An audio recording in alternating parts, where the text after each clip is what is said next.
Please stand.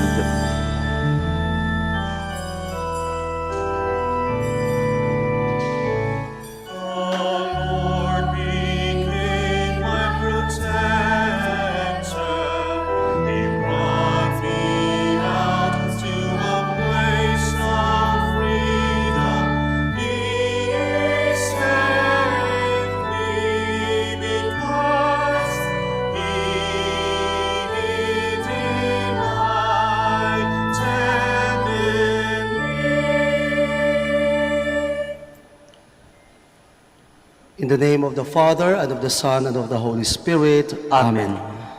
The grace of our Lord Jesus Christ, and the love of God, and the communion of the Holy Spirit be with you all. And with your spirit. Brothers and sisters, let us acknowledge our sins as we prepare ourselves to celebrate the sacred mysteries.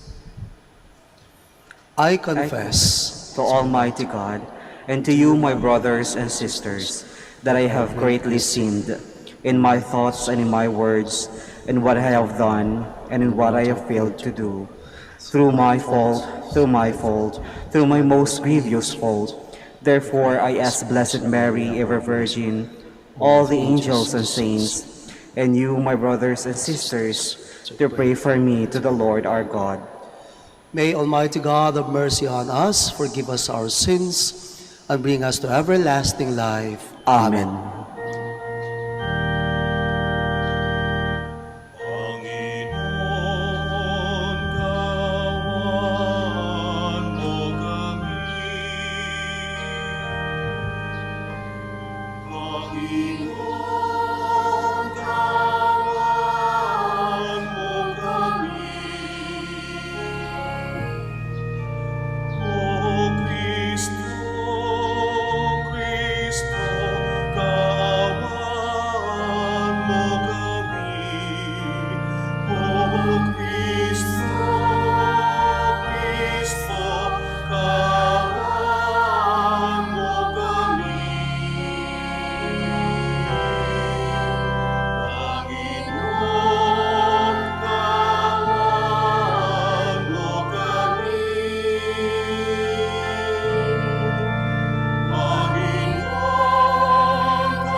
Let us pray.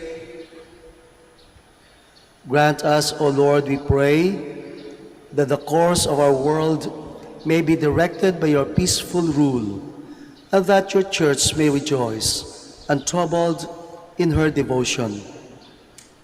Through our Lord Jesus Christ, your Son, who lives and reigns with you in the unity of the Holy Spirit, God, forever and ever. Amen. Amen. Please be seated. The need for being prudent in words and actions is among the various counsels assembled by Sirach. A reading from the book of Sirach. When a sieve is shaken, the husks appear. So do one's fault when one speaks. As the test of the potter molds is in the furnace, so in tribulation is the test of the just. The fruit of a tree shows the care it has had, so too does one's speech disclose the bent of one's mind. Praise no one before he speaks, for it is then that people are tested. The word of the Lord. Thanks be to God. Lord, it is good to give thanks to you. Lord, it is good to give thanks to you. It is good to give thanks to the Lord, to sing praise to your name most high, to proclaim your kindness at dawn and your faithfulness throughout the night. Lord, it is good to give thanks to you. The just one shall flourish like the palm tree, like a cedar of Lebanon shall he grow. That they are planted in the house of the Lord, shall flourish in the courts of our God. Lord, it is good to give thanks to you. They shall bear fruit even in an old age. Vigorous and sturdy shall they be, declaring how just is the Lord, my rock in whom there is no wrong. Lord, it is good to give thanks to you. After the Apostle Paul explains to the community of Corinth the reality of resurrection, he concludes it with a triumphant song. Death no longer has effect to those who believe in the resurrection of Christ. A reading from the first letter of St. Paul to the Corinthians. Brothers and sisters, when this which is corruptible clothes itself with incorruptibility, and this which is mortal clothes itself with immortality, then the word that is written shall come about. Death is swallowed up in victory. Where, O death, is your victory? Where, O death, is your sting? The sting of death is sin, and the power of sin is in the law. But thanks be to God who gives us the victory through our Lord Jesus Christ. Therefore, my beloved brothers and sisters, be firm, steadfast, always fully devoted to the work of the Lord, knowing that in the Lord your labor is not in vain. The word of the Lord. Thanks be to God. Please stand.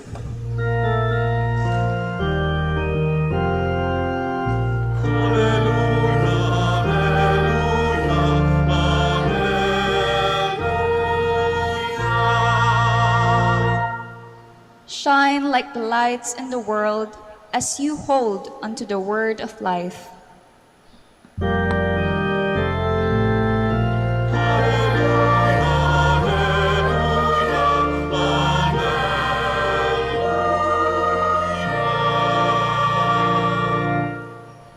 The Lord be with you. And with your spirit.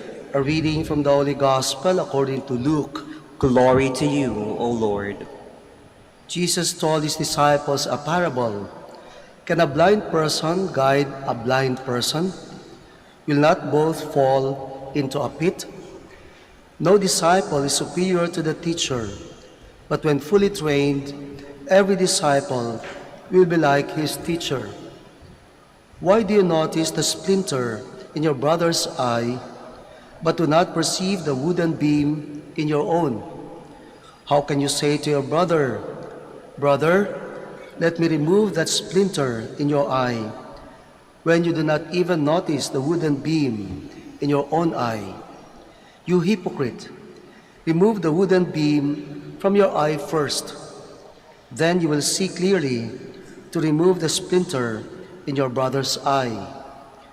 A good tree does not bear rotten fruits, nor does a rotten tree bear good fruits. For every tree is known by its own fruit. For people do not pick figs from thorn bushes, nor do they gather grapes from brambles. A good person, out of the store of goodness in his heart, produces good. But an evil person, out of a store of evil, produces evil. For from the fullness of the heart, the mouth speaks. Brothers and sisters, the Gospel of the Lord. Praise to you, Lord Jesus Christ. Please be seated. Good morning. Mari bubang pagibati yung ating katabi na may kasamang ngiti. Good morning. Ngumiti naman kayo kahit naka-face mask. Welcome po sa Our Lady, the Minor Basilica of Our Lady of the Rosary of Manaoag. Sabihan niyo yung katabi niyo ngayon. Sumunod kayo sa akin. Kapatid, may muta ka. Sagutin mo, ikaw rin. Alam niyo, napakadaling tumingin sa iba. Minsan nga, masarap tumingin sa kamalian ng iba. Mahirap tumingin sa sarili. Kaya nga sa panahon natin ngayon sa eleksyon, hindi po ito political, kundi ito ay buhay. Sa totoo lang, marami nagbabatuhan na masasama sa kapwa. Siraan ng siraan, ito yung panahon ng paninita, pamumuna. Pero alam niyo maganda, tingnan muna natin sarili natin. May muta ba tayo? Yun nga lang mahirap eh. Hindi mo alam kung may muta ka. Malalaman mo kapag sinabi ng iba. Kaya maganda pag may ibang tao. Hindi naman palagi tayo may dalang salamin. May ibang babae na appreciate ko sila, lagi may dalang salamin. Palagi nasa CR. Tinitingnan yung sarili kung maganda na ba sila. Wala namang pagbabago. Magandang tingnan muna yung sarili. Kaya nga sinabi ng ating Panginoon dito sa Ebanghelyo, mahirap umakay ang isang bulag sa kapwa bulag. Tingnan natin sarili natin. Marami tayong hindi nakikita sarili natin. We have plenty of blind spots. Kasamaan, makasarili, etc., etc. Kaya alam niyo ako, lagi kong tinitingnan bago iba, sarili ko muna. At isa sa mga outstanding na nakikita ko sa sarili ko, klarong-klaro, ako ay makasalanan. Makasalanan ako. O sabihan mo ngayon yung katabi mo, sumunod kayo sa akin, kapatid, makasalanan ka. Sagutin mo, ikaw rin. Alam niyo, kaya maganda dito sa simbahan, ito ay simbahan ng makasalanan. Kung ikaw ay mabait, kung ikaw ay santo o santa, feeling mo, anghel ka na, huwag ka nang pumunta sa simbahan. Sapagkat ang pumupunta sa simbahan, makasalanan, nangangailangan ng Diyos. Kung mabait ka na, pumunta ka o hindi, pwede ka nang mamatay. Kaya kayong mga mababait na dito, feeling nyo mabait, Umuwi-uwi na kayo. Baka tamaan kayo ng kidlat. Madamay pa kami. Sapagkat tayo makasalanan, madaling aminin pag marunong kang umamin. At kapag kainamin natin na tayo makasalanan, alam nyo, madaling magbago. Mahirap magbago ang hindi inaamin ang kamalian. Pag hindi mo inaamin yung pangangailangan. Kaya nga, di ba, naliligo tayo? Bakit? Maliligo ka ba kapag malinis ka na? Sasabihan mo ba yung kaibigan mo, uy, kakain muna ako ha? Bakit? Busog na kasi ako. O di ba? May pangangailangan. At kapag ka na tanggap mo yan, kasalanan tayo, ikaw, dahan-dahan ang pagbabago. Yun lang naman ang buhay natin eh. Kailangan natin ang Diyos na magbabago sa atin. Hindi po ang mga politicians. Ilan ang dumaan na politicians? May pagbabago ba? Siguro, magsisimula sa atin. At malalaman natin yung pagbabagong yan, sabi ng ating mga pagbasa, kapag makikita sa ating mga gawa. May nagbago na ba sa'yo? Tingnan mong gawain mo, pag-uugali mo, pakikipagkapwa mo, pakikipagtulungan mo, pagpapatawad sa iba, pagmamahal, paglilingkod. Meron ba tayo dyan? Sabi ng ating Panginoon sa Ebanghelyo, a good tree is known by its fruit. Bumubunga ba tayo ng kabutihan? Doon natin malalaman. Sa gawa. Makikita rin, sabi ng ating Panginoon, sa pananalita. Kayo ba'y nagmumura? Tayo ba'y nagchichismis? O tanungin mo yung katabi mo ngayon, kapatid, marites ka ba? Maricon, mariper, marisol, siraan ng siraan.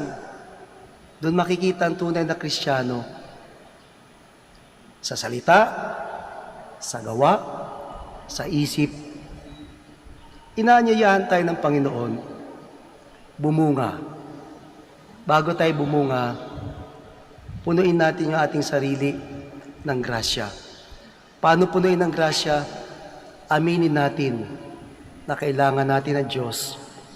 Kailangan natin ng ayuda. Dahan-dahan lang. Huwag nating madaliin ang pagbabago. Darating din yan. Simulan natin sa sarili, sa pamilya, sa kapitbahay, siguro sa pamahalaan, sa simbahan. Start small. Maliit lang. Sa sarili lang natin muna. O sabihan mo yung katabi mo ngayon, kapatid, sige sabihan mo, kapatid, may pag-asa ka pa. Habang buhay ka, magbago ka na. Please stand.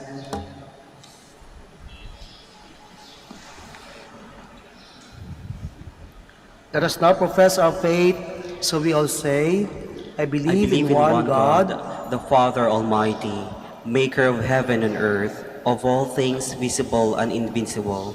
I believe in one Lord Jesus Christ, the only begotten Son of God, born of the Father before all ages, God from God, light from light, through God from through God, begotten not made, consubstantial with the Father. Through him all things were made. For us men and for our salvation, he came down from heaven, and by the Holy Spirit was incarnate of the Virgin Mary and became man. For our sake he was crucified under Pontius Pilate. He suffered death and was buried, and rose again on the third day in accordance with the Scriptures. He ascended into heaven, and is seated at the right hand of the Father. He will come again in glory to judge the living and the dead, and his kingdom will have no end. I believe in the Holy Spirit, the Lord, the giver of life, who proceeds from the Father and the Son, who with the Father and the Son is adored and glorified, who has spoken through the prophets. I believe in one holy, Catholic, and Apostolic Church. I confess one baptism for the forgiveness of sins, and I look forward to the resurrection of the dead and the life of the world to come. Amen. Brothers and sisters, let us pray to our Heavenly Father that we may see His Son Jesus among sinners and look upon them with mercy and compassion. With humility and trust, we pray, Lord, listen to our prayer. Lord, listen to our prayer. May Pope Francis, bishops, priests, deacons, and all church leaders see their ministry not as superior over anyone, but humble service for God's people. We pray. Lord, listen to our prayer. May those who govern our country become conscious of their role as stewards of God's people, who encourage and recognize the potentials and talents of their constituents. We pray. Lord, listen to our prayer. May we live patiently by bearing each other's imperfections and not keeping a list of faults and failures of others. We pray. Lord, listen to our prayer. May we receive the sacrament of reconciliation often, so that we can build a community that cultivates the healing power of God's compassion. We pray. Lord, listen to our prayer. May medical and healthcare professionals and social workers ease the pain and burden of the sick, the handicapped, the elderly, the depressed, and those who are undergoing different forms of crisis in life. We pray. Lord, listen to our prayer. For our beloved dead, that through the saving mercy of God, they may reach eternal life. We pray. Lord, listen to our prayer. Let us pray for the urgent concerns of our community and our personal intentions.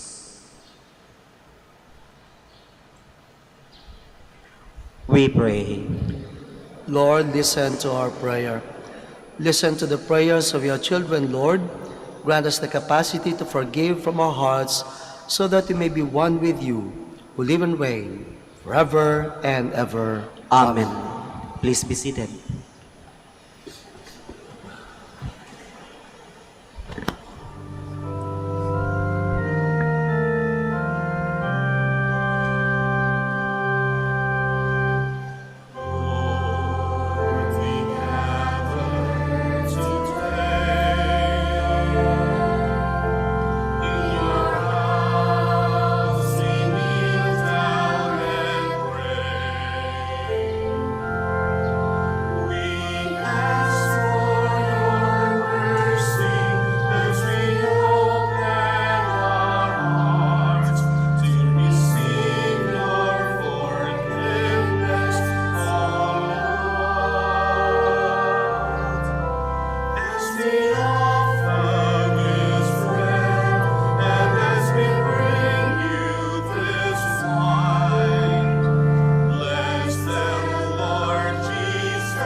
Please stand. My brothers and sisters, that my sacrifice and yours may be acceptable to God the Almighty Father. May the Lord accept the sacrifice at your hands for the praise and glory of his name, for our good and the good of all his holy church.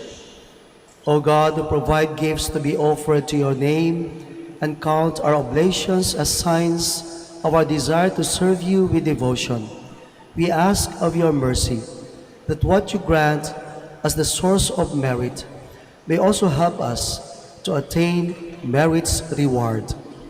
Through Christ our Lord. Amen. Lord be with you. And with your spirit, Lift up your hearts. we'll lift them up to the Lord. Let us give thanks to the Lord our God. It is right and just, It is truly right and just, our duty and our salvation, always and everywhere to give you thanks, Lord, Holy Father, Almighty and eternal God, for when your children were scattered afar by sin, through the blood of your Son and the power of the Spirit, you gathered them again to yourself, that a people formed as one by the unity of the Trinity, made the body of Christ and the temple of the Holy Spirit, might, to the praise of your manifold wisdom, be manifest as the Church. And so in company with the choirs of angels, we praise you, and with joy we proclaim.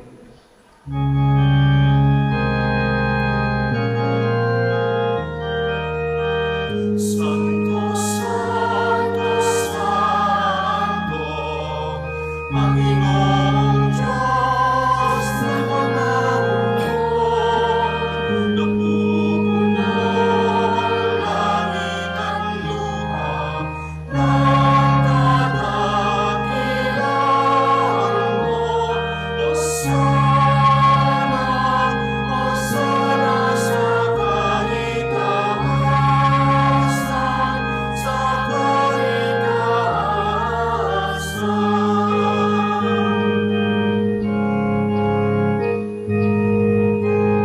Pinagpalang naparirito sa ngalan ng Panginoon.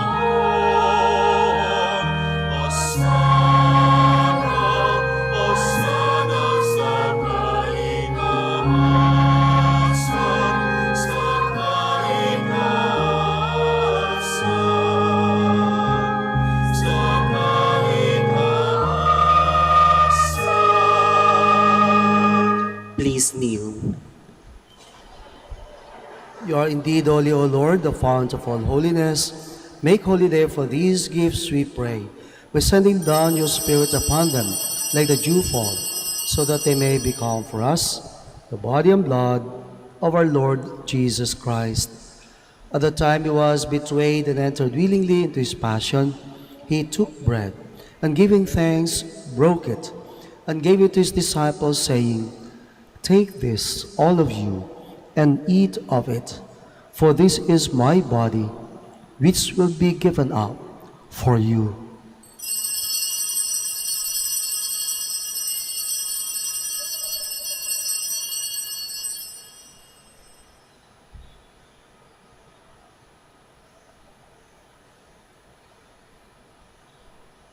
In a similar way, when supper was ended, he took the chalice, and once more giving thanks, he gave it to his disciples, saying, "Take this, all of you, and drink from it, for this is the chalice of my blood, the blood of the new and eternal covenant, which will be poured out for you and for many for the forgiveness of sins. Do this in memory of me."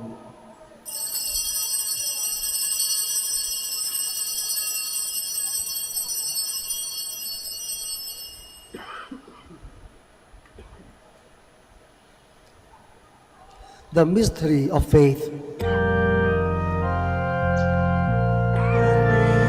this bread and drink this cup, we proclaim your death, O Lord, until you come again.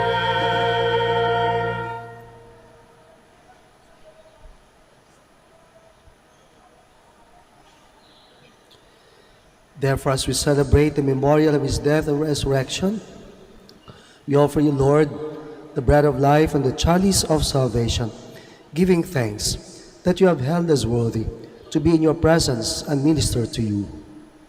Humbly we pray that, partaking of the body and blood of Christ, we may be gathered into one by the Holy Spirit. Remember, Lord, your church spread throughout the world, and bring her to the fullness of charity. Together with Francis our Pope, and Socrates our Bishop, and all the clergy. Remember also our brothers and sisters who have fallen asleep in the hope of the resurrection, and all who have died in your mercy. Welcome them into the light of your face. Have mercy on us all, we pray, that with the Blessed Virgin Mary, Mother of God, with the blessed apostles, and all the saints who have pleased you throughout the ages, we may merit to be co-heirs to eternal life, and may praise and glorify you through your Son, Jesus Christ. Through him, and with him, and in him, O God, Almighty Father, in the unity of the Holy Spirit, all glory and honor is yours, forever and ever.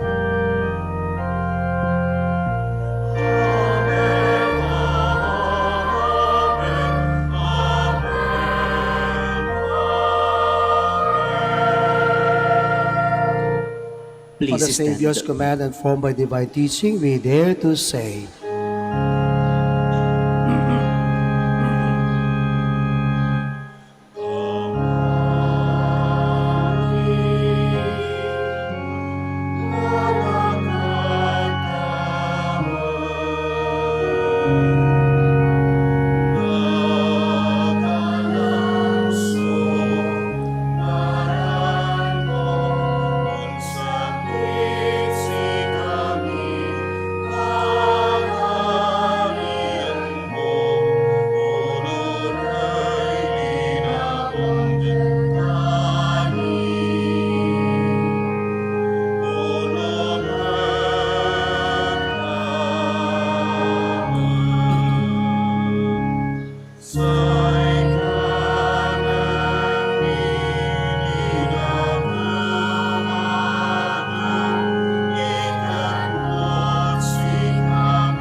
Deliver us, Lord, we pray, from every evil. Graciously grant peace in our days, that by the help of your mercy we may be always free from sin and safe from all distress, as we await the blessed hope and the coming of our Savior, Jesus Christ. For the kingdom, the power, and the glory are yours, now and forever.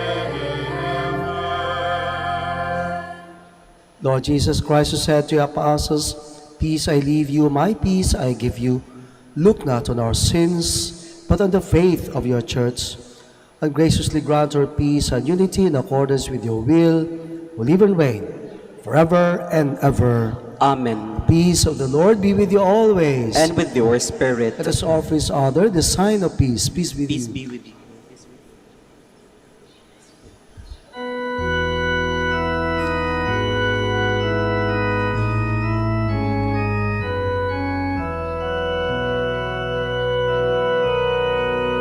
Kordero ng Diyos na nagalis ng mga kasalanan ng mundo,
Please kneel.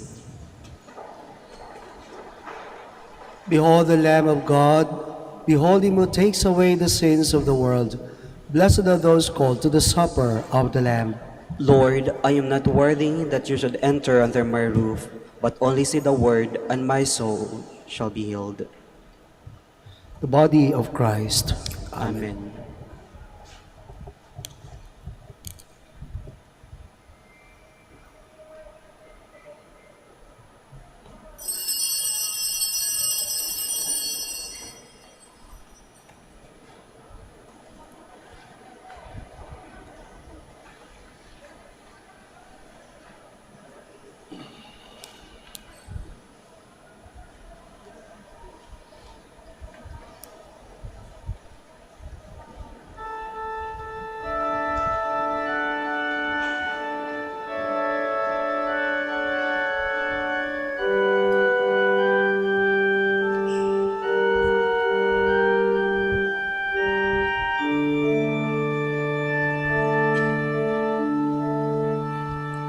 And he will raise you up on eagle's wings.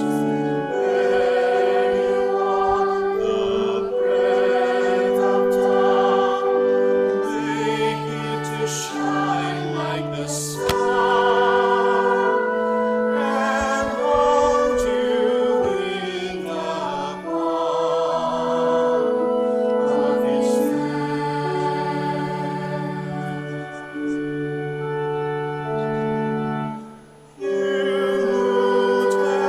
in the shelter of the Lord, who abide in his shadow for life.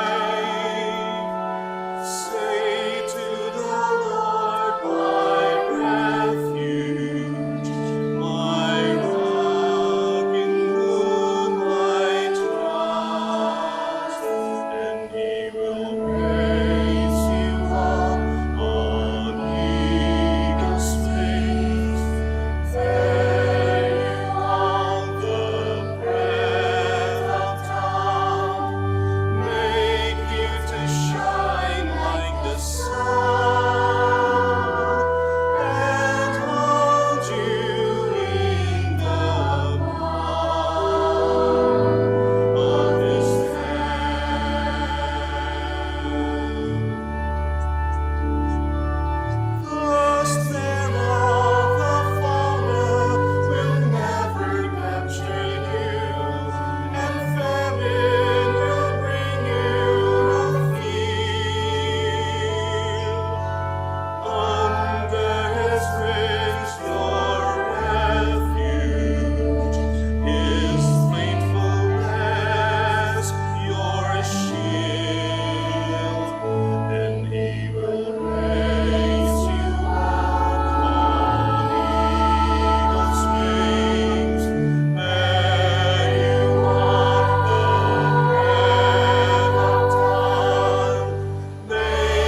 Please kneel and let's pray the prayer for the elections.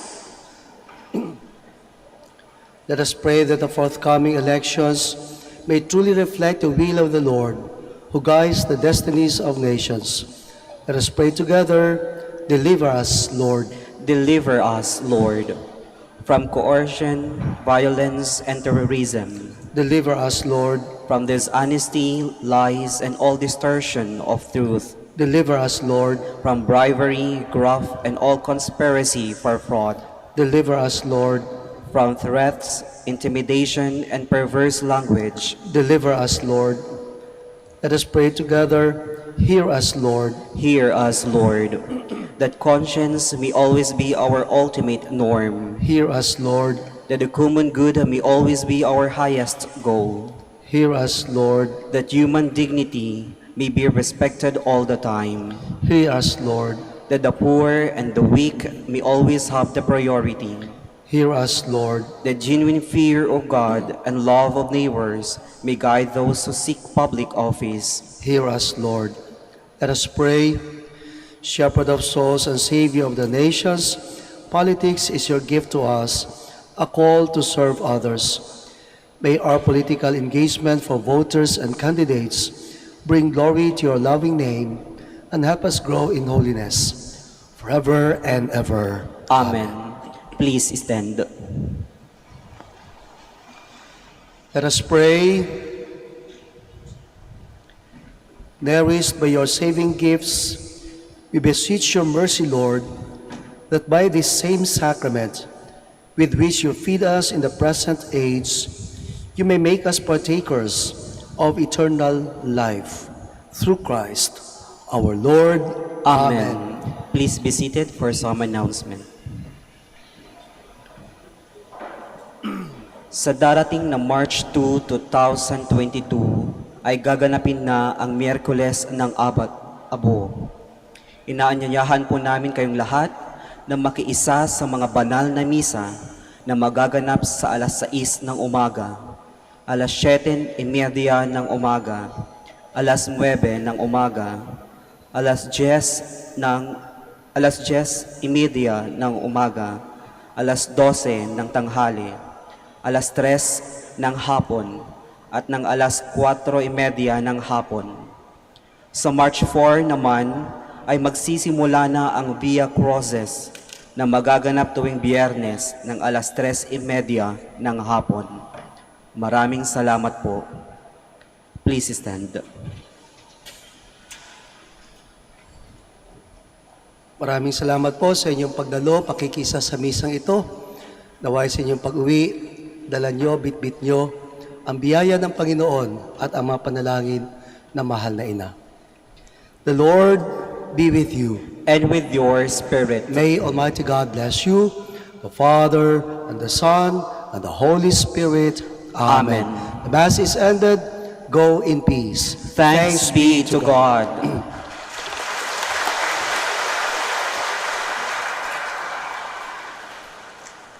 Hindi po ini-encourage ang pagpalakpak pagkatapos na misa dito sa Basilika kasi baka isipin ng pari yung palakpak ay para sa kanya. We now pray for the blessing of the sick, then followed by the prayer for the blessing of rosaries and other religious articles. God, our Almighty Father, by your blessing you give us strength and support in our frailty. Turn with kindness toward our sick brothers and sisters, free them from all illness, and restore them to good health, through the intercession of Our Lady of the Rosary of Manaoag, so that in the sure knowledge of your goodness, they will gratefully bless your holy name. We ask this through Christ our Lord. Amen. In memory of the mysteries of the life, death, and resurrection of our Lord Jesus Christ, and to the honor and glory of the Blessed Virgin Mary, Mother of Christ, Mother of the Church, Our Lady of the Rosary of Manaoag, may these rosaries, images, candles, oil, and other religious articles be blessed and be made holy. In the name of the Father, and of the Son, and of the Holy Spirit. Amen.